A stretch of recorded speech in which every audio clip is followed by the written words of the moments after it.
Not long after turning 20, David Fennario gave up on a string of dead-end jobs,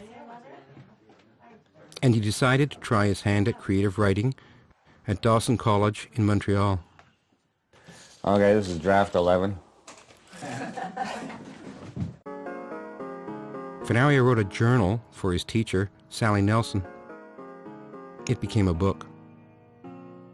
After graduating, Fennario then wrote a series of plays about working-class life as the Centaur Theatre's first writer-in-residence. The plays were all performed in Montreal and across Canada and Europe. He won international acclaim and the Chalmers Award for Theatre Excellence, making him a formidable figure in Canadian literature. Inspired by the socialist ideals of German playwright Bertolt Brecht, Fennario developed a deep curiosity about war and the way it affected ordinary people, the little guy. His father, in fact, returned from World War II forever changed. And the picture that was on the back of his first book was a man much like Fennario's own grandfather, a man from Verdun, Quebec, who fought in the so-called war to end all wars. It was inspired by an actual interview I did with a... Tonight, in his Verdun apartment, Fennario is about to read a play he calls Bolsheviki, a soldier story. A story in three voices. First, there's Jerry Nines, a young journalist of the 1970s. Second, Rosie Rowlands, a World War I vet that reporter Jerry Nines meets in a Montreal tavern. The third voice is Private Rummy Robidoux, a French-Canadian who served in the trenches and became Rosie Rowlands' best friend. It's a 1970s barroom conversation that goes back, all the way back to 1917.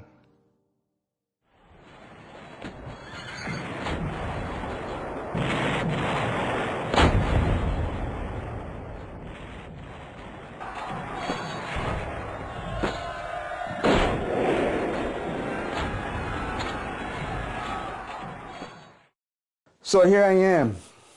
I'm in my 20s, a freelance reporter working on a human interest story for the Montreal Gazoo Gazette, Remembrance Day 1977, taking in the ceremonies at the Cenotaph Memorial in Dominion Square, right across the street here from the King Eddie, with the 2 minutes of silence and then the boom, boom, boom, 21 booms, and then the da-da-da, da-da-da, with the close-up shot of some old fart with the tear trickling down his cheek.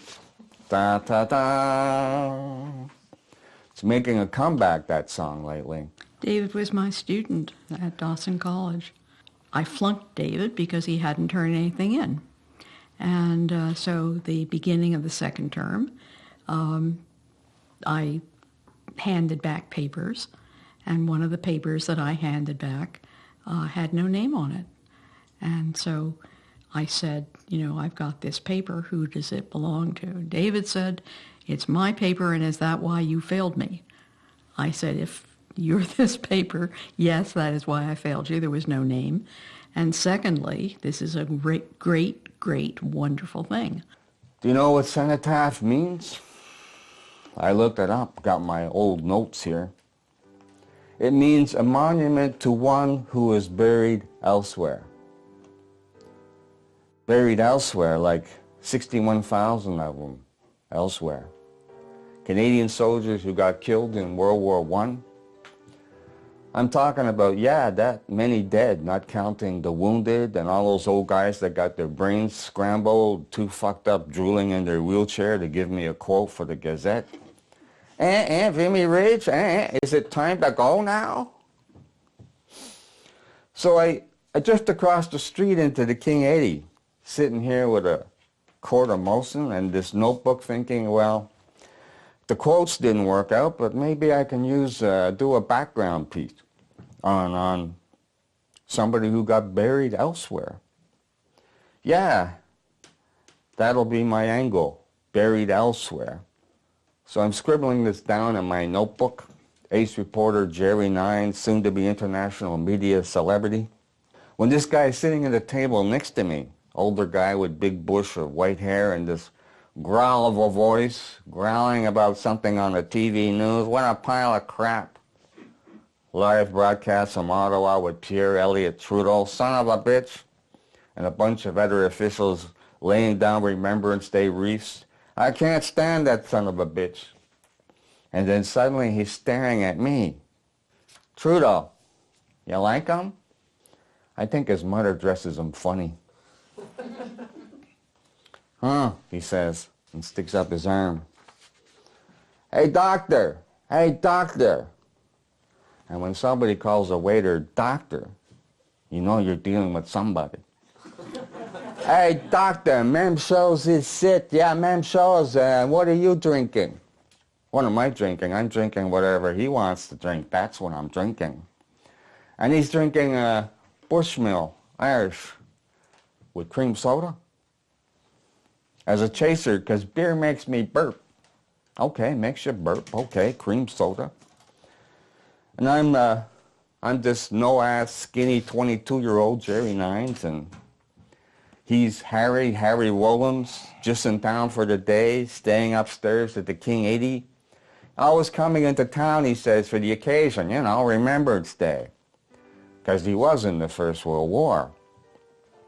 So I tell him, hey, look, ace reporter me, soon to be international media star, can I ask you a few questions? Get a few quotes, because, yeah, I want to put what you said in a newspaper. Yeah, that's right, that's the idea, in a newspaper. And he picks up the Bushmills and, God forgive him, the cream soda. Well, I'll tell you what, he says. Cream soda with whiskey. Worked for him. He didn't burp the whole fucking night. Well, I'll tell you what, he says. I'm here and you're here, and now you got me thinking because I'm here, maybe I want to tell a story about why I'm here. Before I forget it, click on the tape recorder. The tape's on? You got the tape running? Okay. What's my name? I already told you what my name is. You want me to say it on the tape what my name is? Rosie. That's what they call me. Rosie Rollins. Harry to you. But Rosie whenever I meet any of my old Army pals. Which is not too often because I never go to the Legion or any of those things because I can't be bothered listening to all those old farts talk about things they don't really remember anymore or think they remember, but they're not really remembering. They're just repeating the bullshit they keep hearing about what they want us to think we remember. Or is that too goddamn complicated for you?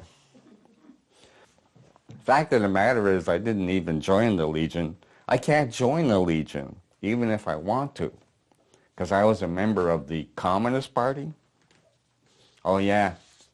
Says in the charter there that you can't get a beer in the Legion if you are or ever have been a communist. Of course, I never was a good communist. Discipline problem, they called me, as in, fuck you too. As in, I like to have a drink or two or three when I feel like it, as I do right now. Oh yeah. I like that Irish whiskey with the cream soda. Go on, try it. You don't want to try it? Fuck you too. One time I go into the Legion, orders a drink and tells them I'm a communist, and gets myself in a big fight with these Black Watch guys. Vimy Ridge, I'll fucking Vimy Ridge you. Over the table, out the door, into the street where I lost these two teeth here. See down there? I could still fight in those days. Now I just got this sucker punch. I got to get him in close. Ding dong. Fucking Black Watch. Ladies from hell, the alleymans called them. Yeah. A lot of them from the Point. You said you were from the Point, right? You didn't say you were from the Point, but you are from the Point. Fuck you too. You used to serve as Navy rum, right? In the Army. daily ration, double ration, Navy rum, Jamaican rum. The real old time stuff, poured in your hand, it just sits there. Double ration if you're going over the top into, what was that first one? Lose. Loop the lose. And we just walked into it, 1915. Still not wearing helmets. Can you believe that? And we get the whistle. And it's everybody up the ladder over the top into this really gooey, thick stuff. Just gluck. Sucks the boots off you, gluck. And I'm really sinking down this stuff because gluck. I'm part of a 3-man machine gun squad, gluck. With one guy carrying the ammo, another guy on the tripod, and me, I'm stuck with the goddamn machine gun. Swing, swing, swing. He's dodging the shells a la Charlie Chaplin. And I falls over backwards with this fucking thing, gluck. I'm trying to get out from under it when this officer comes up with this big Webley in his hand. Those big Webley pistols that can't hit anything more than 10 feet away. But that's okay, because those guns were meant to be used on us. Young guy, first lieutenant, trying to act like swing. He doesn't have piss running down his leg, swing. And he says something like, "Where's your unit, soldier?" Swing. And I'm about to say, who the fuck knows when? Splat. He ain't there no more. Splat. Just gone. Gone. Exploding in a kind of red mist. But the Webley's still there, sort of still turning in the air. But as I'm telling you this, I realized, no, it was all gone. Webley and all. Just gone, not there no more. You know? I guess I'm an old fart too, because there's some things I don't think I want to remember that come back at me still in my dreams. No, I don't remember it like a dream. It comes back at me like something, I'm in it again, I'm right there. What do you call them? Hallucinations. Well, so I'm too tired to care anymore. So I just sit down, gluck in the mud, let it swang all at once, fuck it. And maybe I got knocked out by a concussion, because next thing I know, I'm back in the trench with somebody pouring that Navy rum down my throat. The medicals thought I was a goner, but there I am spitting and coughing and not really wanting to come back into seeing and feeling things again. Once feeling nothing and seeing nothing was better than what I was experiencing right there. And I think I'm even throwing punches at the guy. Or maybe thinking I'm throwing punches. And this French voice says, "Hey, Rosie, Rosie, you hear me? Tu m'entends? Rosie." And I open my eyes. "C'est moi, Rummy," he says, "Rummy." "Where's Eddie?" I says. "C'est pas. Jimmy Mackay," said Paul. "Oh," I says. "I think I'm going to sleep," I says. And no, he says, no, not now, no sleep. Sticks this cigarette in my mouth. "Can you light it?" he says. And I look down at my hand laying there on my leg, and I picks up my hand and puts it in the pocket, and I pull out the matches and I light the cigarette. "Okay, Rosie," he says, "I gotta go now." And that's how I got to know him. Rummy. Robbie Doo. I got a picture of him. Used to have a picture of him, but I lost it. So I keep this picture of Rocket Richard. Because it reminds me of Rummy. And joins the army just to get out of there at a time when not too many French guys were fighting in the war. Pea soups, they called them. French frogs, stuff like that. But he liked me. We were pals because, I don't know, maybe because I speak the Esti, the Tabernacle, the Christ, the Français, Chanter la Pomme, huh? And you know, the other guys, They get letters from their girlfriends and their mothers, but me, I don't get any. My mother's out west there somewhere banging Buffalo Bill, and my brother, he's doing time. And so Rummy, he reads out to me the letters he gets from home en français, mostly about, when are you coming home, when are you coming home, when are you coming home, when are you coming home. But meanwhile, there we are, sitting in the rain playing cards for cigarettes. I'll raise you 2 rollies and a tailor-made. What do you got? Of course, I already know what rollies got because the cards we got are so worn we could read them from the back. But I can see that Rummy's thinking about his sister. And to set Rummy, I said, don't worry about it. Tell you what, back in Montreal, you know what we're going to do? I'm going to treat you to some roast beef for lunch. Roast or roti de beef de boeuf de SD at the King 80.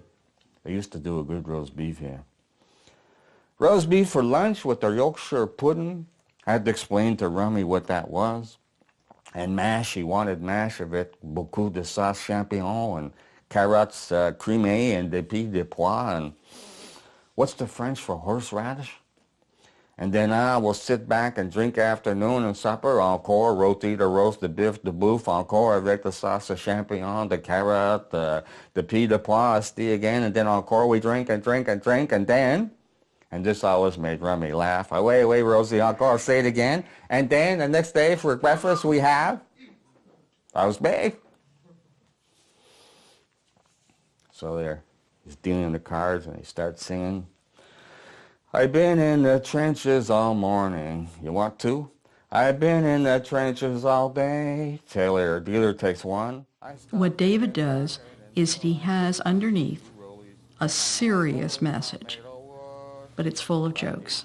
What you feel is this is a really sort of tragic situation. These are people who have really tough lives, but they're funny. They're really funny, and they're brave and very courageous. Then the Battle of Sanctuary Woods that gave us the shits.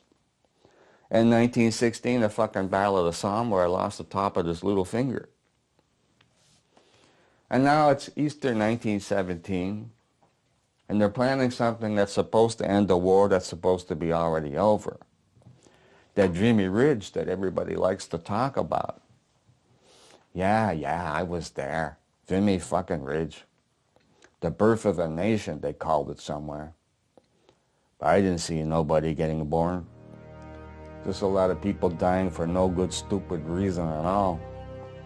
Because it turns out that goddamn Vimy Ridge stands out like a goddamn bullseye with every goddamn alley man in the goddamn alley man universe swanging away at her. Swang, swang, swang. And hello, a photographer shows up with a camera, for Christ's sake.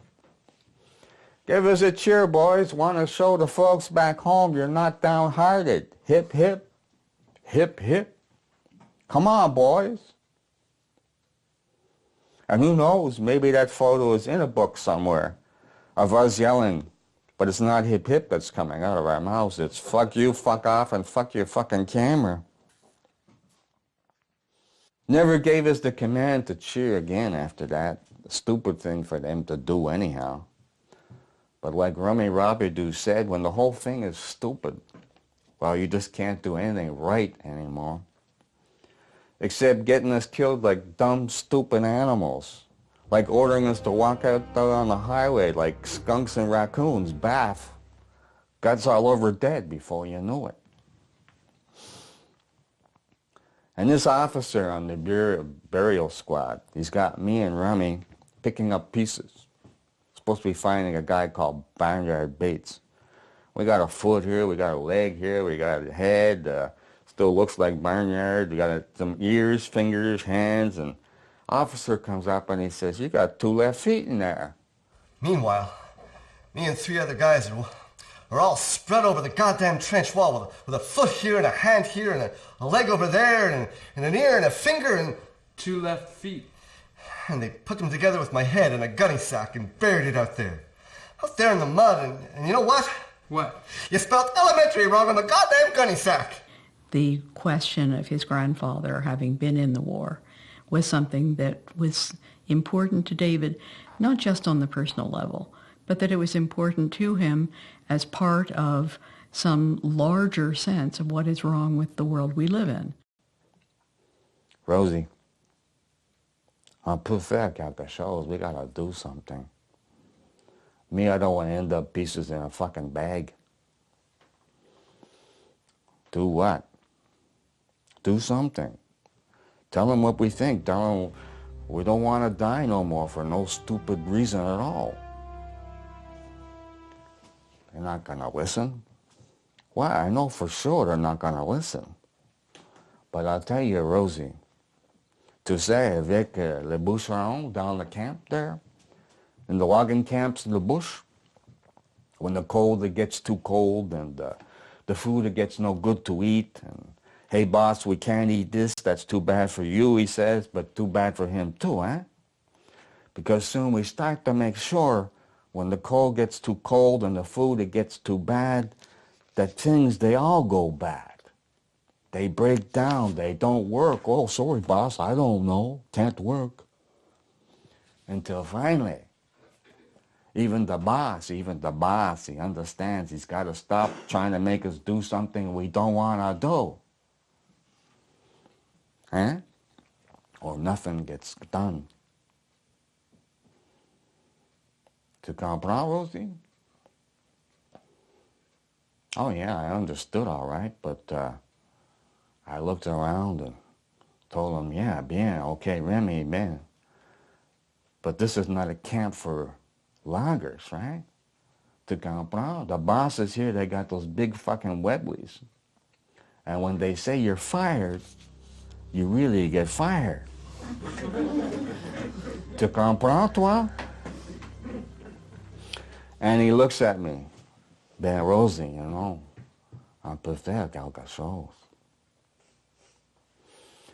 So, you know, you wonder why I drink cream soda. So, you know, I don't think the guys will go for it, especially coming from a pea soup. But soon Rummy's talking not just en français, but en anglais to the other guys, and sure enough, soon he's got a general agreement amongst most of the guys that we don't make it easy for them when they want us to do stupid things that are going to get us killed. And pretty soon the officers, they're beginning to notice this. Because nobody's volunteering for nothing. Not that old soldiers ever volunteer for nothing anyhow, but this was different. In the sense that now we were doing it deliberately. This is what we do, and this is what we don't do. And we make the decisions, not them. They can smell it. And I already warned Rummy, told him, you better watch out for that Captain Talbot Rutherford. I still remember his full name, for Christ's sake. Talbot Leighton Arnold Rutherford from Westmount. Snooty nose in the air like that Pierre Elliott Trudeau.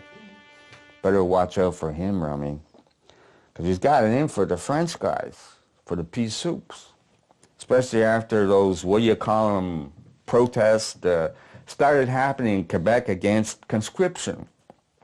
Conscription meaning to say you can be forced by law to sign up for the war, all because Rutherford, he wants his DSO. That's all he's got in his mind. DSO, that's going to look good in his chest back in Westmount. So he's using up men like toilet paper. Yo, and yo. I'm volunteering, yo. Always ending with his finger pointing at Rummy. Out on patrol to fix the wire in no man's land.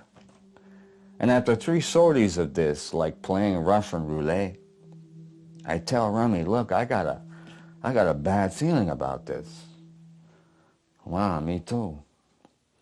Well, you gotta do something, Rummy. Report sick, or shoot off a finger, or step on your dick, or do something. You gotta do something about this. Yeah, but the other guys, he says. The other guys. What about the other guys? Well, they're still making up their minds about what to do. About saying no to going on patrol. And when they say no, all toute la gang, that's the way it works, Rosie, then I won't go. We all won't go. And I grabs them by the arms. Rummy, listen to me. These guys are never going to make up their minds because they're too fucking scared. Well, we're all scared, he says. And he turns and I grab him. Rummy. And he pushes me. Pushes me and I slug him. Can you believe that? My best friend. Right in the chops.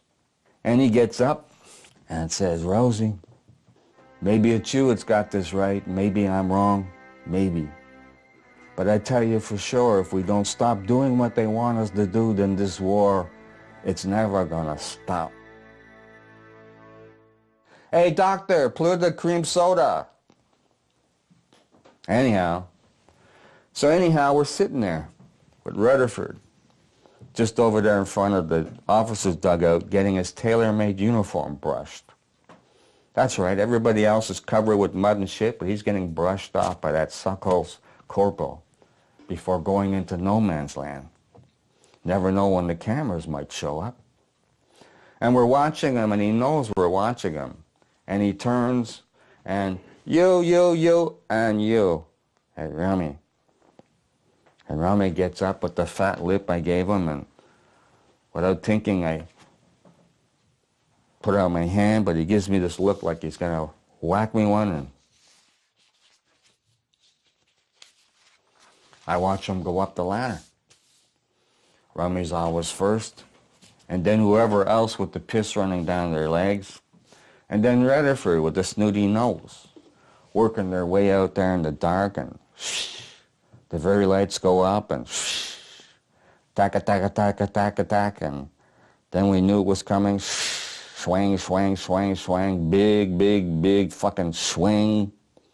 Jesus Christ, give them anything. Give them the VC, the DMO, the YMCA with triangles. Get him the fuck out of here before he gets us killed. Then it got quiet. Quiet except for maybe somebody screaming. Somebody shove a sock in his mouth, for Christ's sake. Then whoever was not too wounded or dead comes crawling back in, and Rutherford, of course, he always came back, because guys like him never get killed. He's getting brushed off by that suckhole corporal, but Rummy, he don't come back. What happened? I said to one of the guys. Where's Rummy? Don't know. Is he dead? Don't know. What the fuck you mean you don't know? I don't know, Rosie. Ask the captain. And there's Rutherford getting dressed off by that corporal before he sits down, knowing we're watching him tick off these items on his report. Corporal Bates, Private Ellison, Private Robidoux. Did anyone see exactly what happened to Private Robidoux? No, sir. Tick.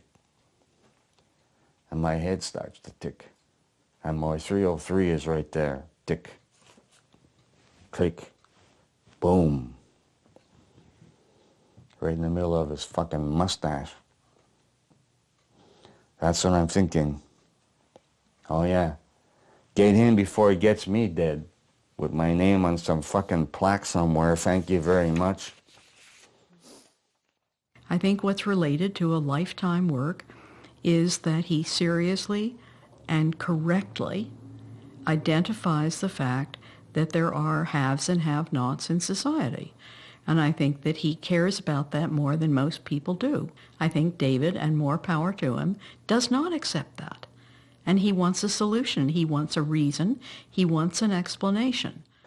And I wake up sweating, curled up in the trench in this hole in the side in this blue kind of light of the early dawn, and somebody's shaking me. Rosie, what? Rosie, Rummy.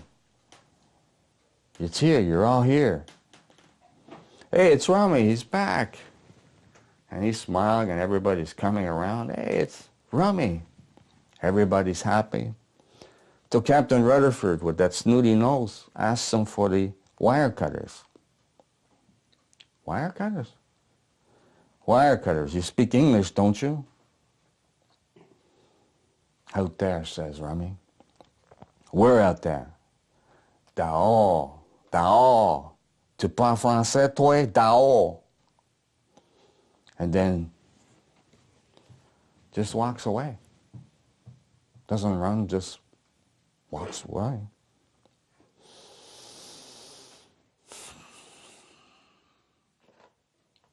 And Rutherford yells to the sergeant, tell the MPs we have an incident. That's the word he used. Incident. The son of a bitch with a hospital ward named after him. Got Rummy shot. Shot. And now you see, you got me thinking about it. What'd you say you were doing this for again? An article?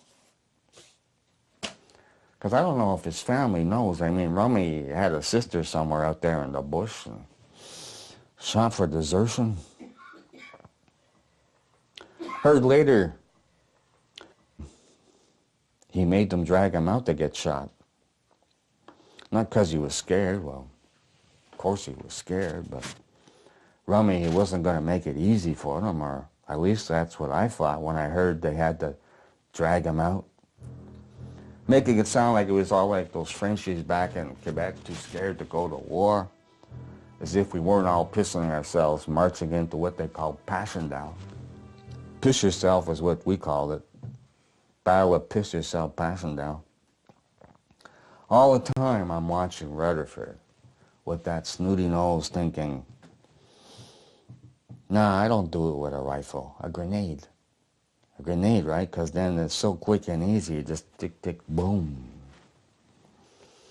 Private Rowley reporting back, sir, that Captain Talbot P. Rutherford, he's having a grand old time playing with himself over here, over here, over here. And here's his nose, cockatoo.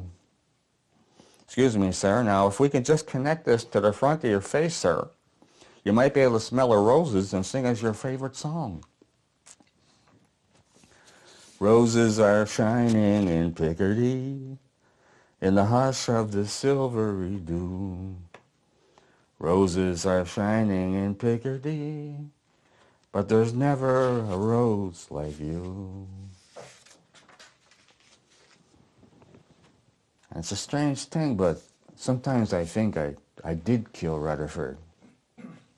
Because when you get older sometimes, what you remember is true, is really just something you wanted to happen. But the alleyman's got him first.